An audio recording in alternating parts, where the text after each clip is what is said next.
ಉಳ್ಳಾಲದ ಮಾಜಿ ಶಾಸಕ ದಿವಂಗತ ಯದಿನಪ್ಪ ಅವರ ಪುತ್ರ ಉದ್ಯಮಿ ಬಿಎಂ ಭಾಷಾ ಅವರ ಮನೆಯ ಮುಂದೆ ಅಕ್ರಮ ಕೂಟ ಸೇರಿಕೊಂಡಿದ್ದಲ್ಲದೆ ಆ ಮನೆಗೆ ಅಕ್ರಮ ಪ್ರವೇಶ ಮಾಡಲು ಯತ್ನಿಸಿದ ಘಟನೆಗೆ ಸಂಬಂಧಪಟ್ಟಂತೆ ವಿಶ್ವ ಹಿಂದೂ ಪರಿಷತ್ ಮುಖಂಡ ಶರಣ್ ಪಂಪ್ವೇಲ್ ಮತ್ತಿತರ ಮೇಲೆ ಸೂಕ್ತ ಕ್ರಮ ಜರುಗಿಸಬೇಕು ಅಂತ ಒತ್ತಾಯಿಸಿ ಉಳ್ಳಾಲ ಮೇಲಂಗಡಿಯ ಅಬುಬೂಕರ್ ಎಂಬುವರು ಉಳ್ಳಾಲ ಪೊಲೀಸ್ ಠಾಣೆಗೆ ದೂರನ್ನ ನೀಡಿದ್ದಾರೆ.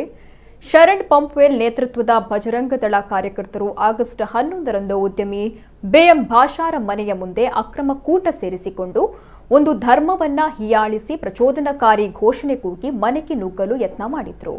ಪೊಲೀಸರು ಸಕಾಲದಲ್ಲಿ ಸ್ಥಳಕ್ಕೆ ಆಗಮಿಸದೇ ಇದ್ದಿದ್ರೆ ಶರಣ್ ಪಂಪ್ವೇಲ್ ನೇತೃತ್ವದ ಗುಂಪು ಭಾಷಾರ ಮನೆಯೊಳಗೆ ಪ್ರವೇಶಿಸಿ ದಾಂಧಲೆ ನಡೆಸುವ ಸಾಧ್ಯತೆ ಇತ್ತು.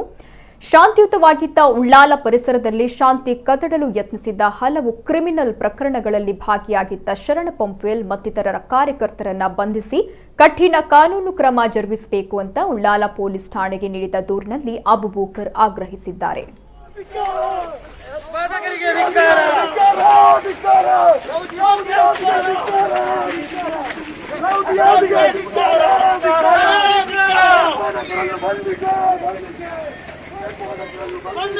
ಒಂದೇ